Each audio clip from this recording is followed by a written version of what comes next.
programa de hoje nós vamos falar sobre modelo de regionalização com o coordenador de projetos Gustavo Rabelo e com o superintendente de desenvolvimento econômico e social do IBAMA, Alexandre Santos. Tudo bem, Gustavo? Tudo bem. Tudo bem, Alexandre? Tudo bem. É um prazer recebê-los aqui no programa. Obrigado. Prazer é nosso. Gustavo, conta pra gente como que é esse projeto de regionalização. Um modelo de regionalização para planejamento é uma proposta de divisão territorial interna a um espaço institucional específico, por exemplo, um município, um estado, mesmo país, incluindo aí as bases conceituais e as referências metodológicas que foram utilizadas para propor esse recorte, né? Esse modelo de regionalização ele pode ser realizado para diversos fins, né? Pode ser realizado, por exemplo, por interesses acadêmicos de compreender um determinado território, pode ser realizado para fins de agregação de dados estatísticos, como faz o IBGE, que tem suas micro-regiões, tem suas macro-regiões, e pode ser feito com a finalidade de fazer uma regionalização para planejamento, né? No IBAMA, nós estamos concluindo um projeto que é um projeto de regionalização, de construção de um modelo de regionalização para planejamento para a Secretaria de Planejamento e Desenvolvimento do Estado de Alagoas, né? Ele é um bom exemplo para a gente entender como é que funciona isso. Quer dizer, a nossa tarefa, nesse caso, é propor um recorte territorial para fins de planejamento que possa dar conta de uma necessidade que é a necessidade de o Estado ter no seu plano plurianual, né, um conjunto de ações planejado regionalmente, né, e que tenha, digamos assim, que compreenda as realidades e as peculiaridades territoriais do Estado, né, e possa, portanto, propor, executar, acompanhar e monitorar políticas específicas que tenham a ver com as realidades dos territórios, né? Eu acho que uma coisa que a gente pode acrescentar é exatamente a finalidade deste projeto em si, né? Que diz respeito a dar suporte à elaboração do plano plurianual, que é uma obrigação do governo regionalizar seu planejamento. Sobretudo no caso do Estado, quer dizer, você ter ações que cubram o processo de desenvolvimento de um determinado território, porque cada vez mais a gente percebe que a questão do desenvolvimento ela ultrapassa os limites dos próprios municípios e as políticas regionais elas têm alcance mais amplo e podem potencializar o resultado das ações de governo do Estado sobre o município. E aí a gente estaria reforçando uma função do Estado justamente no planejamento e desenvolvimento do seu conjunto de municípios, guardadas as particularidades de cada região, né? Eu acho que esse é o grande objetivo. E facilitar também o trabalho de integração das políticas setoriais, né? Gustavo, como que acontece esse modelo de regionalização dentro do planejamento? Olha, na verdade, para construir um modelo de regionalização é preciso, antes de entrar na operação disso, quer dizer, é preciso concluir uma série de estudos e pesquisas, né, que possa entender as realidades do Estado, né, compreender quais são, digamos assim, os padrões de relação entre municípios, a importância de cada município, as complementaridades socioeconômicas, culturais, políticas entre esses municípios, tá? Para aí a gente poder propor digamos assim, uma divisão territorial que seja representativa. Uma vez proposta, ela tem que ser institucionalizada, evidentemente, e aí todas as ações que constarem do plano plurianual, por exemplo, do Estado, que é um instrumento de planejamento, né, que contém todas as ações de governo para uma perspectiva de 4 anos, vão ser entendidas e propostas a partir dessa ideia, digamos assim, de entendimento territorializado, tá, da ação do Estado, da ação da administração pública. Então, por exemplo, na hora de você pensar um território, pensar alguma política que vai ser estruturada para aquele território, você vai usar como base esse tipo de entendimento e as realidades regionais. No momento de avaliar se essas políticas estão sendo, digamos assim, bem conduzidas, se precisam de ajustes, você vai ter digamos assim, um padrão de organização territorial que vai te dizer como as coisas estão evoluindo num determinado território, como estão evoluindo em outro. Então, na verdade, na própria operação e gestão da administração pública, através dos planos plurianuais e, por consequência, através dos seus orçamentos, né, é muito importante ter essa visão territorializada das necessidades e das, digamos assim, políticas específicas que podem ser aplicadas a cada território. Alexandre, explica pra gente de que forma o modelo de regionalização pode ser aplicado na administração pública. Basicamente, não é só o modelo, a regionalização, não é? O modelo você vai te levar à regionalização.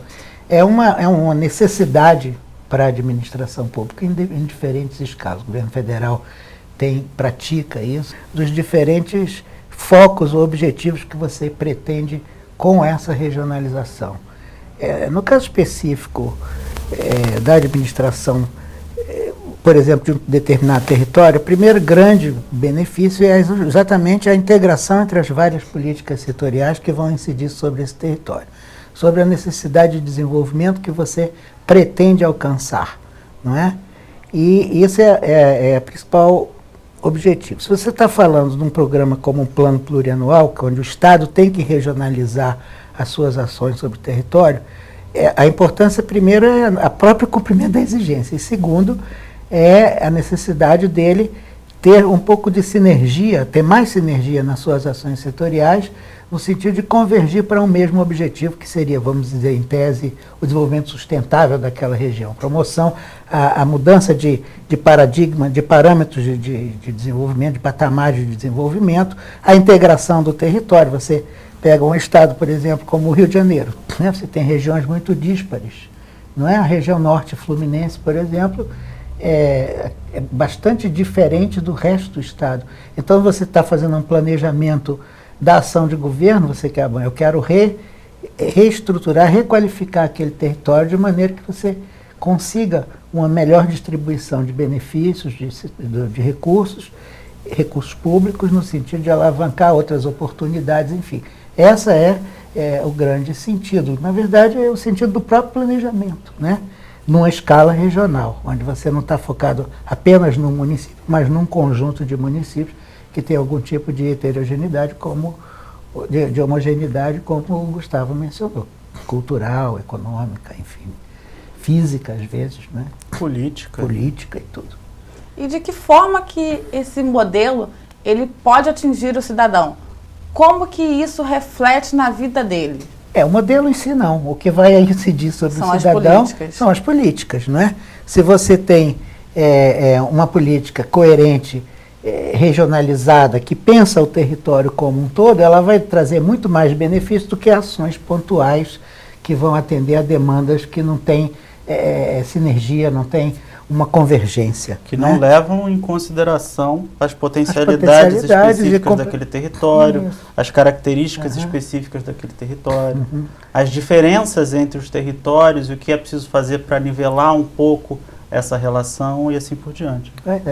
Você pode ter um monte de ações pontuais, onde se gasta recurso público, mas elas não convergem para um objetivo comum, né? Então, quanto mais você conseguir planejar e alcançar o maior, geograficamente, um território, a complementariedade entre as distintas necessidades naquele território, você vai ter resultados mais eficazes, né? E aí é onde o cidadão comum se beneficia, evidentemente, né? O recurso é escasso, então quanto mais você racionaliza o recurso, o uso do recurso, com maiores efeitos sobre a sociedade, sobre o território, sobre os meios físicos, mais você está trazendo benefícios ao cidadão. Ele não precisa de, digamos assim, de compreender o modelo, ele precisa de se beneficiar dele. Gustavo, existe algum caso, algum modelo, algum projeto hoje do IBAM que vocês estejam desenvolvendo? Você falou de Alagoas, você pode contar para a gente como é que está sendo esse desenvolvimento?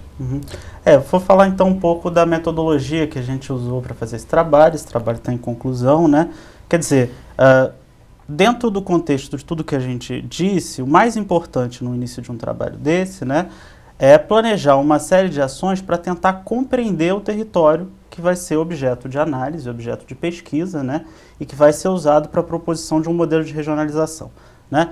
Então, desde a análise do histórico, né, das divisões territoriais do estado de Alagoas, por exemplo, né, tanto as divisões territoriais para fins estatísticos, como divisões territoriais para fins de planejamento, né. A análise dos PPAs anteriores que tinham uma proposição específica de modelo de regionalização e quais eram as bases conceituais e bases metodológicas utilizadas nos PPAs anteriores, né. A análise das regionalizações setoriais, porque quando a gente está falando de regionalização para planejamento, né, a gente não está falando só de uma regionalização que incide, digamos assim, de uma forma geral sobre a ação da administração pública. Você tem uma série de regionalizações setoriais que respondem às necessidades setoriais, por exemplo, da saúde, da educação, da segurança pública, e era preciso entender quais foram as bases, né, quais eram, na verdade, as bases de construção dessas regionalizações setoriais e a possibilidade de integração entre elas, né. Além disso, era preciso circular pelo território, né, fazer o que a gente chama de trabalho de campo, né, ir aos municípios, circular pelo estado, perceber um pouco quais eram as bases e as estruturas de integração entre esse território, e não só observar do ponto de vista, por exemplo, da mobilidade rodoviária, do ponto de vista natural e das paisagens, do ponto de vista da estrutura urbana, mas também conversar com pessoas importantes dos territórios, né, administradores públicos, pessoas da sociedade civil, etc., para tentar entender melhor quais eram as dinâmicas territoriais que passavam por esses municípios, né, quais eram os municípios mais importantes, quais eram os municípios que tinham uma dependência maior de outros, quais eram as complementaridades econômicas, quais eram as homogeneidades sociais, culturais, etc., para que a gente pudesse, com base nisso, né, e com base na revisão também da literatura conceitual e metodológica sobre modelos de regionalização, né, poder, digamos assim, confrontar isso com uma série de dados estatísticos sobre os territórios, né, sobre os municípios principalmente, né, para poder propor, junto com a Secretaria de Desenvolvimento e Planejamento, um modelo de regionalização que pudesse ser representativo da realidade daquele estado e das necessidades de estruturação de políticas públicas regionais. Então, o percurso é mais ou menos esse, quer dizer, o percurso é de construir uma linha metodológica em que nós, da equipe do projeto, pudéssemos, junto com os atores do próprio território, compreender as dinâmicas, né, espaciais e territoriais daquele estado, para poder ter base para propor e depois validar, junto a esses atores, um modelo de regionalização que pudesse ser útil para a administração pública. Toda essa pesquisa, por exemplo, ela não pode fugir das próprias identidades construídas antes, né? Então, você tem que reconhecer como é que esses territórios se identificam, né? E como é que eles vinham sendo identificados, né? Porque há algumas tendências hoje, você, dependendo do tipo de política, você regionalizar, por exemplo, por bacia hidrográfica. É muito comum para você atender a demandas específicas de saneamento. Então, você regionaliza por bacias hidrográficas. Mas se você está fazendo um planejamento que alcança maior, você tem que considerar esse aspecto, por exemplo, fisiográfico do território, mas outros, né? A questão cultural, a questão da identidade da região, as relações, né, que o Gustavo trabalhou bastante aí nessa resposta, as relações funcionais entre as cidades, né? A gente diz, tal região qualquer pessoa entende isso, é polarizada por tal cidade. Qual é a capital daquela região? Todo mundo sabe, né? Aqui você pegando o estado do Rio, ou qualquer estado, você sabe que é determinado, porque aquela cidade exerce uma influência muito grande sobre as outras. Sobre as demais, né? E muitas vezes ela está perto, mas a população se identifica com outro polo, ela visita outra cidade para fazer suas compras ou utilizar seus serviços. Então, essa regionalização tem que guardar coerência com todo esse tipo de coisa. Eu acho que vale a pena chamar a atenção, no caso específico desse projeto, é que a validação dele por esses atores foi a coisa que respondeu com grande satisfação para nós, porque ela foi imediata. Quer dizer, na medida que você chegou a uma regionalização, apresentou para os atores, isso num evento, num seminário, em menos de um dia estava validado. Que é bom, né? Quer dizer, se você se equivoca nessa proposta, isso pode demorar muito para ser validado, né? Porque você está mexendo com vários atores políticos, culturais, econômicos, enfim. Vocês acreditam que aqui no Rio caiba a administração pública implantar, executar um projeto de regionalização como esse de Alagoas? Claro. O Rio, eu fiz parte da equipe que fez a primeira regionalização do Rio em 1975, quando houve a fusão Rio de Janeiro-Guanabara, né? Esse estudo foi um estudo que até hoje, quer dizer, a proposta de regionalização que saiu naquela ocasião é mais ou menos a que hoje está perdurando. Uma coisa que vem acontecendo é que a gente não tem uma proposta de regionalização do planejamento. Ele vai variando conforme os setores, conforme a abordagem, né? O próprio contorno da região metropolitana já é meio fluido e tal, mas o Estado tem uma base de planejamento regionalizado, né? Que opera em cima dela. O que não ocorre é que essa base não funciona em todas as secretarias, isso dificulta a integração das políticas. Das ações. Mas claro que tem. Agora, a regionalização básica original é mais ou menos a que as pessoas ainda se referem. Olha, que foi feita em 1975. Né? Tem uma questão relevante aí que se aplica ao Rio, se aplica a Alagoas, se aplica a qualquer lugar, é que a grande vantagem, né, de se ter um modelo de regionalização, de fazer uma pesquisa específica e bem fundamentada, com base digamos assim, nas proposições e nas intenções de desenvolvimento de uma determinada administração pública, né, para a construção de um modelo de regionalização, é que isso possa perdurar pelo menos um pouco no tempo, para que a adequação disso possa ser avaliada, possa ser pensada, e a própria avaliação dessas realidades regionais que foram capturadas numa determinada pesquisa. E, por outro lado, a necessidade de atualizar sempre, né, esse tipo de modelo, esse tipo de proposição de recorte, porque as realidades mudam, né? Uhum. Então, seja para o Rio de Janeiro, seja para Alagoas, é sempre muito necessário e muito útil fazer esse tipo de pesquisa, de trabalho. Vocês gostariam de destacar mais algum ponto?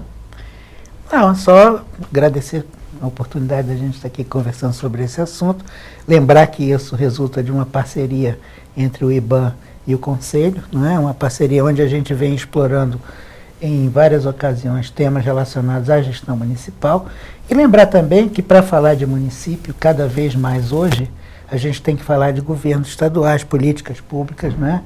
E de regiões. Hoje, praticamente todas as políticas federais, por exemplo, são regionalizadas, né? E nunca você tem uma política específica, a não ser essas sistêmicas como o SUS e tal, que atinge a todos os municípios, mas você tem as políticas de fomento e de desenvolvimento são sempre regionalizadas. É o Mesorregiões do Ministério da Integração, que o IBAM também já trabalhou nesse projeto, criando fóruns de desenvolvimento mesorregionais, é outra escala, regiões que pegam mais de um estado, né? Você tem os programas de territórios da cidadania na área de agricultura, para fortalecer a agricultura, os programas, os territórios turísticos, enfim. O que a gente se ressente um pouco, e aí vou mandar um recadinho, né? É que muitas vezes os contornos territoriais dessas políticas setoriais não se superpõem, e que isso dificulta justamente uma coisa que a gente acredita que um bom modelo de regionalização seria conseguir a integração dessas políticas no território, né? Então, muitas vezes você tem política, mas sempre a referência é supralocal ou supramunicipal. Então, quando a gente fala em desenvolvimento e desenvolvimento do município, a gente tem que pensar nas escalas da região, do estado, das macro-regiões, mesorregiões, que aí a gente está falando do planejamento, do desenvolvimento do município. Acho que essa é a questão central. Lembrar mais uma vez que, embora a nossa parceria seja o município, é justamente por isso que a gente trabalha nessas escalas mais ampliadas também. Essa ideia do Alexandre de que, quer dizer, do ponto de vista da gestão pública e da estruturação e execução de políticas públicas, seja no município, seja no estado, seja numa região metropolitana, seja no país, nas políticas federais, é preciso sempre pensar, quer dizer, as integrações entre as escalas territoriais, né? A importância de se pensar essas integrações e de articular essas escalas na hora de pensar todas as políticas e de, enfim, agir sobre a realidade a partir, né, da posição da administração pública. Obrigada, Gustavo. Obrigada, Alexandre. Foi um prazer conversar com vocês hoje. O prazer foi nosso. Nossa. Ficamos por aqui. Não deixe de acessar o site da Web TV. Até mais!